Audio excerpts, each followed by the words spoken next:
ನಮಸ್ಕಾರ ವೀಕ್ಷಕರೇ, ನಾನು ನಿಮ್ಮ ಹೋಸ್ಟ್ ಮುನ್ನಾ ಮೊಮಿನ್. ಹೇಗಿದ್ದೀರಾ ನೀವು ವೀಕ್ಷಕರೇ? ಇವತ್ತಿನ ವಿಡಿಯೋನಲ್ಲಿ ಬೆಸ್ಕಾಮ್ನಲ್ಲಿ ಒಂದು ಜೂನಿಯರ್ ಪವರ್ ಮ್ಯಾನು ಮತ್ತು ಸ್ಟೇಷನ್ ಅಟೆಂಡರ್ ಹುದ್ದೆಗಳಿಗೆ ಯಾರು ಆಯ್ಕೆಯಾಗಿದ್ದೀರಿ ಅವರು ಡಾಕ್ಯುಮೆಂಟ್ ಅಪ್ಲೋಡ್ಗಳನ್ನು ಹೇಗೆ ಮಾಡ್ಕೋಬೇಕು ಈ ವಿಡಿಯೋನಲ್ಲಿ ಒಂದು ಡೆಮೋ ಅಪ್ಲಿಕೇಶನನ್ನು ಫಿಲ್ ಮಾಡಿ ನೋಡೋಣ. ಒಂದು ಆ್ಯಕ್ಚುಲಿ ಒಬ್ರದ್ದು ಡಾಕ್ಯುಮೆಂಟ್ ಅಪ್ಲೋಡ್ ಮಾಡ್ತಾ ಇದ್ದೀನಿ, ಅದೇ ವಿಡಿಯೋನ ಇಲ್ಲಿ ತಮಗೆ ಒಂದು ರೆಫರೆನ್ಸ್ಗೆ ಕೊಡ್ತಾ ಇದ್ದೀನಿ ನೋಡಿ. ಮೊದಲನಿಗೆ ನೀವು ಇದು ಆಫಿಷಿಯಲ್ ವೆಬ್ಸೈಟ್ಗೆ ಇಲ್ಲಿ ಬರಬೇಕು. ಆಫಿಷಿಯಲ್ ವೆಬ್ಸೈಟ್ ಬಂದ ತಕ್ಷಣ ಅಲ್ಲಿ ಇನ್ಸ್ಟ್ರಕ್ಷನ್ ಅಂತ ಇಲ್ಲಿ ಸಿಗುತ್ತೆ, 3 ಟಿಕ್ಕನ್ನು ಮಾಡಿಕೊಂಡು ಇಲ್ಲಿ ಸಬ್ಮಿಟ್ ಮಾಡ್ಕೊಳ್ಳಿ.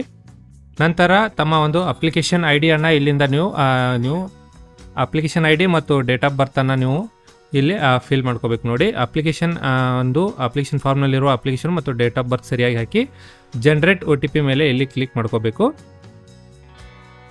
ಆನಂತರ ಇಲ್ಲಿ OTPಯನ್ನು ತಮ್ಮ ಒಂದು ರಿಜಿಸ್ಟರ್ಡ್ ಮೊಬೈಲ್ನಲ್ಲಿಗೆ ಇಲ್ಲಿ ಕಳಿಸಲಾಗುತ್ತದೆ. OTPಯನ್ನು ಎಂಟರ್ ಮಾಡಿ OTP ಹಾಕಿದ ಸಬ್ಮಿಟ್ ಅಂತ ಕೊಟ್ಟರೆ ಒಬ್ಬೊಬ್ಬರಿಗೆ ಇಲ್ಲಿ ಫೋಟೋ ಮತ್ತು ಸೈನ್ ವೆರಿಫಿಕೇಶನ್ ಬರುತ್ತೆ. ಅದನ್ನು ಕ್ಲಿಕ್ ಮಾಡಿಬಿಟ್ಟು next click here to continue ಇಲ್ಲಿ ಮಾಡ್ಕೋಬೇಕಾಗುತ್ತೆ ನೋಡಿ. ಅದಾದ ನಂತರ ಇಲ್ಲಿ ಆಧಾರ್ ಕಾರ್ಡ್ ನಿಮ್ಮ ಒಂದು ಆಧಾರ್ ಕಾರ್ಡ್ ಸಂಖ್ಯೆಯನ್ನೆಲ್ಲ ಫಿಲ್ ಮಾಡ್ಕೋಬೇಕು. ಆಧಾರ್ ಕಾರ್ಡ್ ಹಾಕಿ ಕ್ಯಾಪ್ಚಾನ್ ಹಾಕಿ ಇಲ್ಲಿ ನೆಕ್ಸ್ಟ್ ಅಂತ ನೀವು ಕೊಡಬೇಕು. ಸರಿಯಾಗಿ ಕ್ಯಾಪ್ಚಾ ಮತ್ತು ಆಧಾರ್ ಕಾರ್ಡ್ ನಂಬರ್, ಕ್ಯಾಂಡಿಡೇಟ್ನ ಒಂದು ಆಧಾರ್ ಕಾರ್ಡ್ ನಂಬರನ್ನು ಇಲ್ಲಿ ಫಿಲ್ ಮಾಡ್ಕೊಳ್ಳಿ. ಅದಾದ ನಂತರ ಇಲ್ಲಿ ನೆಕ್ಸ್ಟ್ ಅಂತ ಕೊಡಿ. ಇಲ್ಲಿ ಒಂದು ಆಧಾರ್ OTP ಇಲ್ಲಿ ಕಳಿಸಿಕೊಡಲಾಗುತ್ತದೆ. ಆಧಾರ್ OTPಯನ್ನು ಸರಿಯಾಗಿ ಇಲ್ಲಿ ಫಿಲ್ ಮಾಡ್ಕೊಳ್ಳಿ.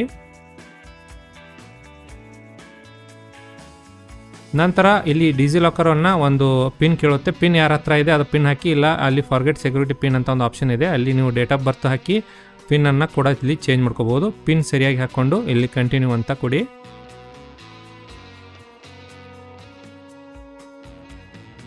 ನಂತರ ನೋಡಿ ಮೇಲ್ಗಡೆ ಬಂದರೆ ಇಲ್ಲಿ document from DigiLocker upload document ಅಂತ ತೋರಿಸ್ತಾ ಇದೆ, ಅಲ್ಲಿ ಕ್ಲಿಕ್ ಮಾಡ್ಕೋಬೇಕು. ಅಪ್ಲೋಡ್ ಡಾಕ್ಯುಮೆಂಟ್ ಮೇಲೆ ಕ್ಲಿಕ್ ಮಾಡಿ ಮೊದಲನಿಗೆ ನೋಡಿ ನೀವು ಅಪ್ಲಿಕೇಶನಲ್ಲಿ ಏನೇನು ಹಾಕಿದ್ರಿ ಎಲ್ಲ ಆ ಡಾಕ್ಯುಮೆಂಟಲ್ಲಿ ಒಂದೊಂದಾಗಿ PDF ರೂಪದಲ್ಲಿ ಅಪ್ಲೋಡ್ ಮಾಡ್ಕೋಬೇಕು. PDF ಸೈಜ್ ಬಂದುಬಿಟ್ಟು 500 KB ಒಳಗಡೆ PDFನಲ್ಲಿ ನೀವು ಅಪ್ಲೋಡ್ ಮಾಡ್ಕೋಬೇಕು. ಒಂದೊಂದಾಗಿ ಎಲ್ಲ ಕೇಳಿರುವ ಡಾಕ್ಯುಮೆಂಟ್ಗಳನ್ನು ಇಲ್ಲಿ ನೀವು ಒಂದೊಂದಾಗಿ ಅಪ್ಲೋಡ್ ಮಾಡ್ಕೊಳ್ಳಿ.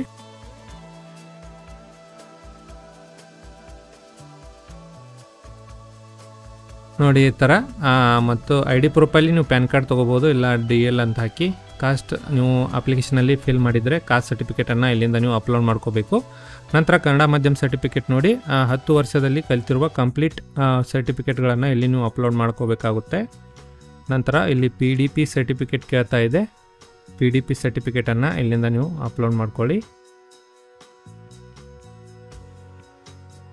ನಂತರ ಎಲ್ಲ ಡಾಕ್ಯುಮೆಂಟ್ ಅಪ್ಲೋಡ್ ಆದ ತಕ್ಷಣ ಇಲ್ಲಿ ಕಂಟಿನ್ಯೂ ಫಾರ್ ಸೈನಿಂಗ್ ಅಂತ ಅಲ್ಲಿ ಕ್ಲಿಕ್ ಮಾಡ್ಕೋಬೇಕು. ಅದಾದ ನಂತರ ಪ್ರೊಸೀಡ್ ಟು ಸೈನ್ ಅಂತ ಕೊಡಿ.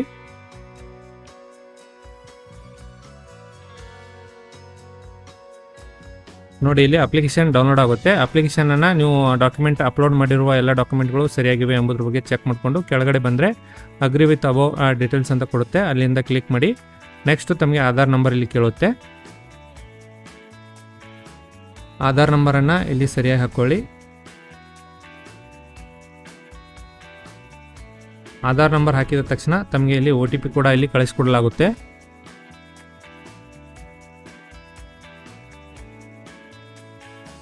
OTPಯನ್ನು ಇಲ್ಲಿ ಸರಿಯಾಗಿ ಫಿಲ್ ಮಾಡಿ ಸಬ್ಮಿಟ್ ಕೊಟ್ಟರೆ ಇದು ಡಾಕ್ಯುಮೆಂಟ್ ವೆರಿಫಿಕೇಷನ್ ಇಲ್ಲಿಂದ ಕಂಪ್ಲೀಟ್ ಆಗುತ್ತೆ. ಸೈನ್ ಸಕ್ಸಸ್ಫುಲ್ ಅಂತ ಇಲ್ಲಿ ಮೆಸೇಜ್ ತೋರಿಸ್ಬೇಕು. ನಂತರ ಡೌನ್ಲೋಡ್ ಸೈನ್ PDF ಅಂತ ಇಲ್ಲಿ ಕೊಡಿ. ಈ ಡೌನ್ಲೋಡ್ ಆಗಿರುವ ಒಂದು PDF ಅನ್ನು ನೀವು ಮುಂದೆ ರೆಫರೆನ್ಸ್ಗೆ ಇಲ್ಲಿ ನೀವು ಪ್ರಿಂಟ್ ಮಾಡಿ ಇಟ್ಕೋಬೇಕು.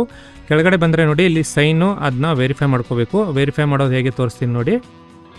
ನೀವು ಒಂದು PDFನಲ್ಲಿ ಓಪನ್ ಮಾಡ್ಕೊಳ್ಳಿ. ಕೆಳಗಡೆ ಬಂದರೆ ನೋಡಿ ಒಬ್ಬೊಬ್ರದ್ದು ಆಟೋಮೆಟಿಕ್ ಆಗಿರುತ್ತೆ, ಆಗಲಿಲ್ಲ ಅಂದರೆ ಈ ಥರ ಒಂದು ಇಂಟು ಮಾರ್ಕ್ ಬಿದ್ದಿರುತ್ತೆ, ಅದನ್ನು ವೆರಿಫೈ ಮಾಡೋದು ಹೇಗೆ ನೋಡಿ. ಅದರ ಮೇಲೆ ಡಬಲ್ ಕ್ಲಿಕ್ ಮಾಡಿ. ಡಬಲ್ ಕ್ಲಿಕ್ ಮಾಡಿದ ತಕ್ಷಣ ಸಿಗ್ನೇಚರ್ ಪ್ರಾಪರ್ಟೀಸ್ ಮೇಲೆ ಹೋಗಿ ನಂತರ ಶೋ ಸರ್ಟಿಫಿಕೇಟ್ ಮೇಲೆ ಹೋಗಿ ಟ್ರಸ್ಟ್ ಅಂತ ಕೊಡಿ. ಅಲ್ಲಿ ಆ್ಯಡ್ ಟ್ರಸ್ಟ್ ಅಂತ ಓಕೆ ಮಾಡಿಕೊಂಡು ನಂತರ ಓಕೆ ಮಾಡಬೇಕು. ಆಮೇಲೆ ಕ್ಲೋಸ್ ಮಾಡಿ ನಂತರ ಇನ್ನೊಂದು ಸರಿ ಡಬಲ್ ಕ್ಲಿಕ್ ಮಾಡಿದರೆ ಅದು ಆಟೋಮೆಟಿಕ್ಕಾಗಿ ವೆರಿಫೈ ಆಗಿ ರೈಟ್ ಮಾರ್ಕ್ ಬರುತ್ತೆ. ರೈಟ್ ಮಾರ್ಕ್ ಬಂದ ತಕ್ಷಣ ತಾವು ಈ ಎಲ್ಲ ಪೇಜಸ್ಗಳನ್ನು ನೀವು ಒಂದು ಪ್ರಿಂಟ್ ಮಾಡಿ ಇಟ್ಕೊಳ್ಳಿ. ನೆಕ್ಸ್ಟ್ ಪ್ರೊಸೆಸ್ಗೆ ಇದು ತಮಗೆ ವೆರಿಫಿಕೇಷನ್ ಇಲ್ಲಿ ಫಿಸಿಕಲ್ನಲ್ಲಿ ಈ ಡಾಕ್ಯುಮೆಂಟ್ಸನ್ನು ಇಲ್ಲಿ ಕೇಳುವ ಸಾಧ್ಯತೆ ಇರೋದರಿಂದ ಇದನ್ನು ಪ್ರಿಂಟ್ ಮಾಡಿ ಇಟ್ಕೊಳ್ಳಿ. ವೀಕ್ಷಕರೇ, ಮಾಹಿತಿ ತಮಗೆ ಇಷ್ಟ ಆಗಿದ್ದಲ್ಲಿ ಒಂದು ಲೈಕ್ ಮಾಡಿ. ನಾನು ಮತ್ತೆ ಭೇಟಿ ಆಗ್ತೀನಿ ಮುಂದಿನ ಉದ್ಯೋಗ ಮಾಹಿತಿಯೊಂದಿಗೆ. ಅಲ್ಲಿವರೆಗೂ ನಮಸ್ಕಾರ, ಧನ್ಯವಾದಗಳು.